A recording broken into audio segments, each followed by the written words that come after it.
At last, we reached the first landmark described by the Spanish.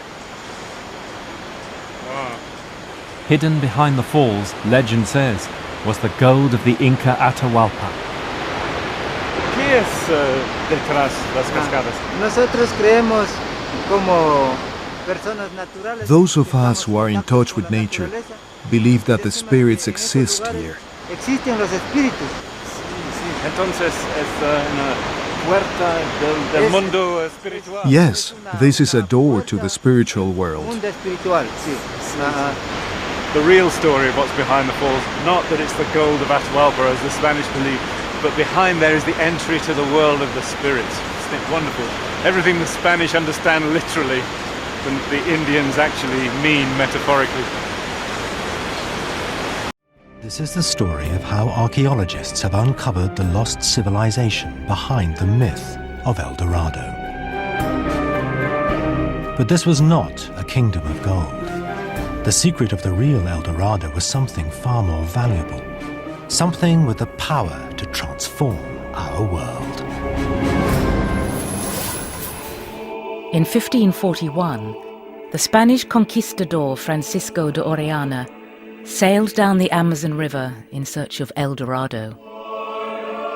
And although he never found the mythical city of gold, he left a rich testimony of the wonders he encountered throughout the epic journey.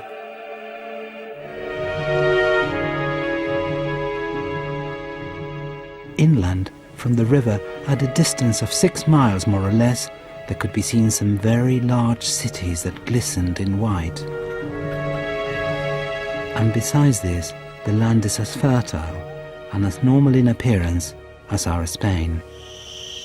But when, a few years later, the Spanish returned to the Amazon in search of the kingdoms Orellana had described, they found nothing.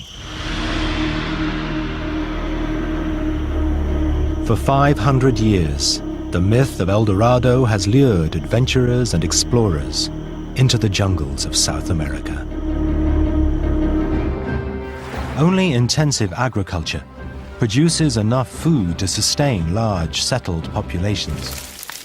But in the Amazon, all attempts at intensive agriculture have led to disaster. The yellow jungle soil is just too poor. In other words, the forest may look lush, but it is not fertile. The only kind of agriculture the Amazon could support was the kind of small-scale cultivation practiced by many of today's indigenous population. It was thought that the Amazon never had, never could, and never would sustain big or complex human populations. But the question of how they sustained themselves in a region ill-suited to agriculture remained.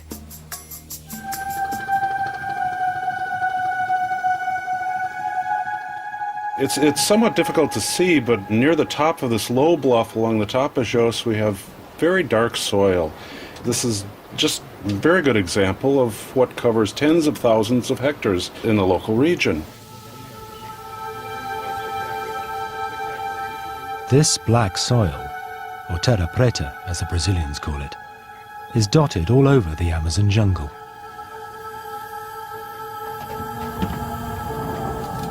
But what intrigued archaeologists is what it contains.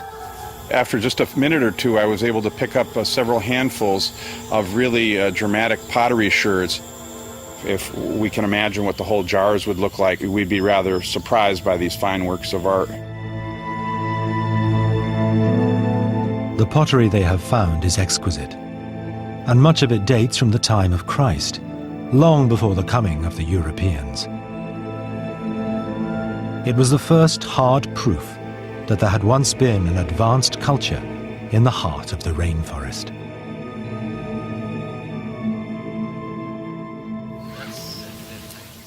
And when they dug down into the Terra Preta, scientists made the most revealing discovery of all. Not only was the black soil full of pottery, but it was almost exactly the same composition as the yellow jungle soil around it, except it had been mixed with organic waste.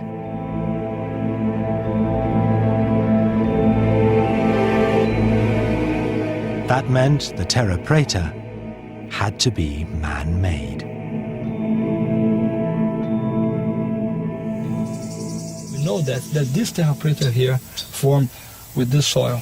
So they look very different, and they are very different in a way, but that's the matrix for that. But we have to have human action interfering in the yellow soil in order to create the Terra Preta. It was the key revelation.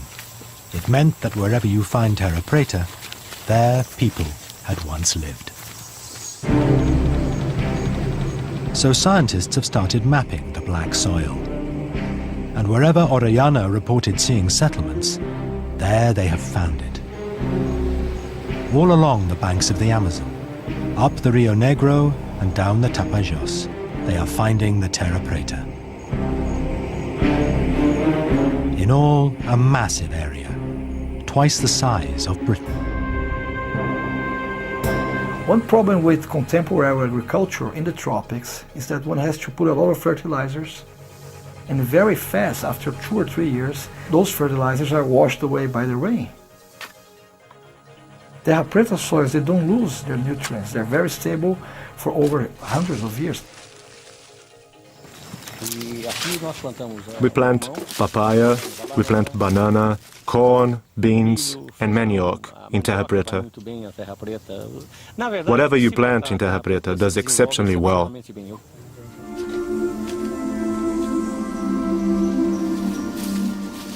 Terra Preta is so fertile that it's been prized by Brazilian farmers for centuries. Somehow, the prehistoric Amazonians had transformed the world's worst soil into some of the best.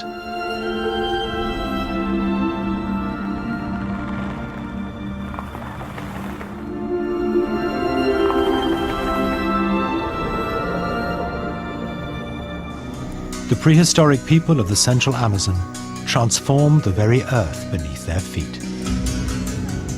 From their black soil sprang a civilization that lasted for over 1,000 years.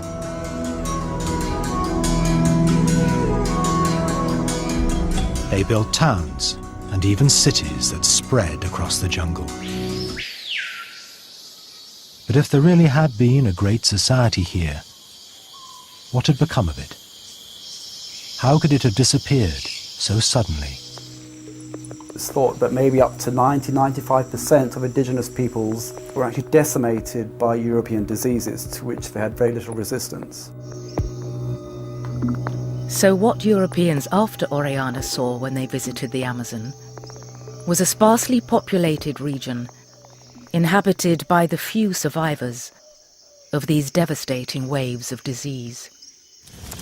Today, the Amazon rainforest is under threat as never before.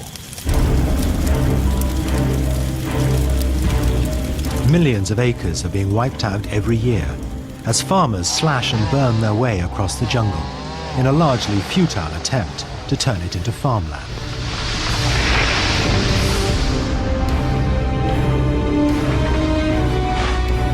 The problem is, once the forest has been cleared, the rain just washes all the goodness out of the soil.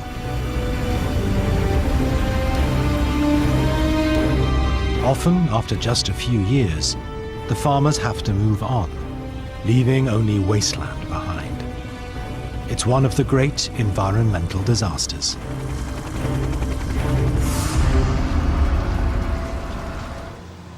If millions of prehistoric Indians once lived sustainably in the Amazon, then perhaps we can learn from them.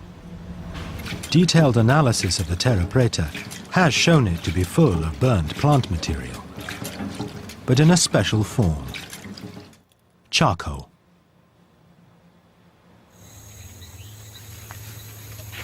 Charcoal is in the area here made largely with earthen kilns, where organic material like these logs are piled up and earthen mounds are built around them, and under partial exclusion of oxygen you get this charcoal. Charcoal is made when you only partially burn the trees and plants. This makes it different to slash and burn, where the plant life and all the nutrients it contains are completely reduced to ash. This can be swiftly washed away by the rain. But charcoal can last in the soil for hundreds of years. So one of the hypotheses is that the Amerindian populations actually used some sort of slash and char technique as a soil fertility enhancer. On this plot we see what happens if we follow the traditional slash and burn technique. After the first harvest already there's nothing growing anymore, and we have here now the third harvest. Here on this plot we applied mineral fertilizer, but that is not very satisfying. If you look on this, there's almost no yield, almost no grain. A family couldn't live on this. That is not satisfying yield. In comparison to a plot where we applied additional charcoal.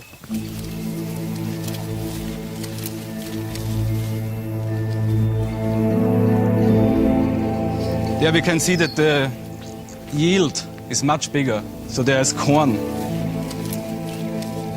And this is a plot where we applied charcoal and mineral fertilizer. And this combination, last harvest we had an increase in crop production of 880% in comparison to mineral fertilizer without charcoal.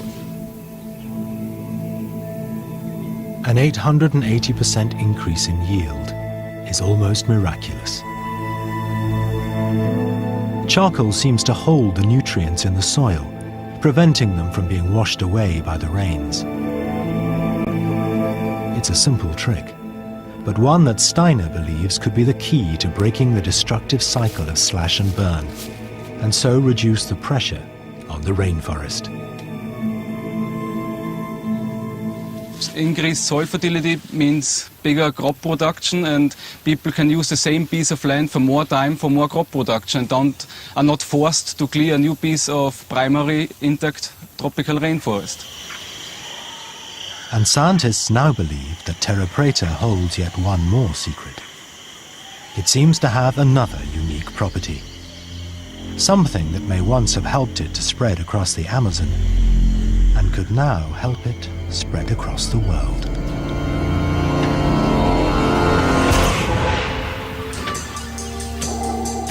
The discovery has been made by Bill Woods. A few years ago, he came across a place where Terra Preta was being mined and then sold on to local gardeners.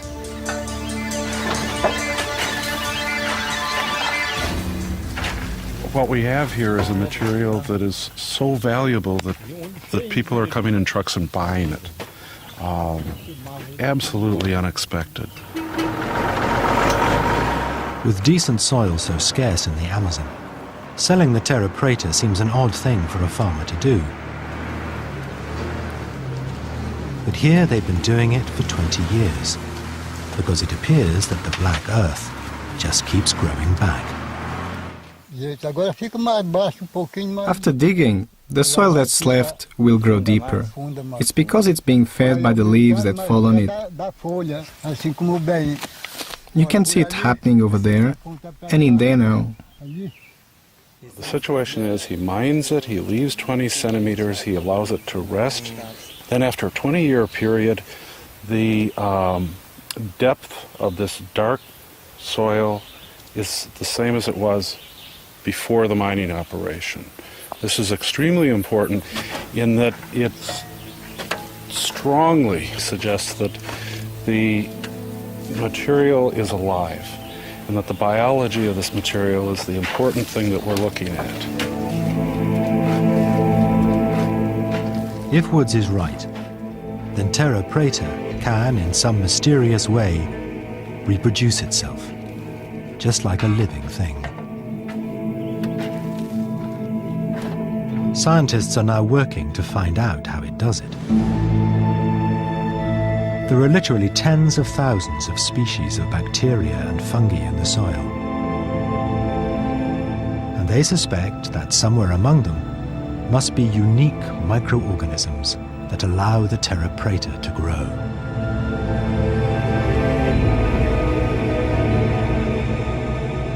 The hope is that if they can unlock its secrets, we could reproduce Terra Preta anywhere. Then we could boost food production throughout the developing world. We could bring a halt to slash and burn.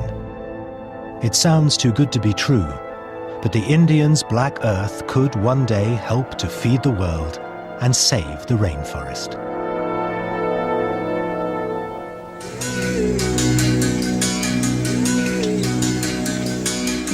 So there is a true irony to the story of the hunt for El Dorado. There was once a great civilization in the Amazon, one the Europeans destroyed, even as they discovered it. But the Amazonians may have left us a legacy far more precious than the gold the conquistadors were seeking. That black earth, the Terra Preta, may mean a better future for us all.